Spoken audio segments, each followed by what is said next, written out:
சகோதரா சகோதரி, எத்தனை பேர் நம்புறீங்க? ஆமென். பல நாட்கள் நான் அழுதேன், சில காரியங்களை என் வாழ்க்கையில் என் குடும்பத்தில் காண வேண்டும் என்று.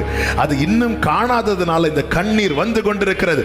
ஆனால் இந்த கண்ணீரை நிறுத்தும்படிக்கு கர்த்தர் என் கண்களை திறந்து நான் காண வேண்டியதை என் கண்கள் காணும்படி செய்வார். நம்புறவங்க மாத்திரம் இன்று நான் நடக்கிற அழுகையின் பள்ளத்தாக்கை கடக்க பண்ணி கர்த்தர் என் கண்ணீரை நிறுத்த போகிறார். என் கண்ணீருக்கு முற்றுப்புள்ளி வைக்க போகிறார். என் கூப்பிடுதலுக்கு மறு உத்தரவருளி என் கண்ணீரை நிறுத்த போகிறார். நான் காண வேண்டியதை என் கண்கள் காணும்படி செய்து என் கண்ணீருக்கு முற்றுப்புள்ளி வைக்க போகிறார்.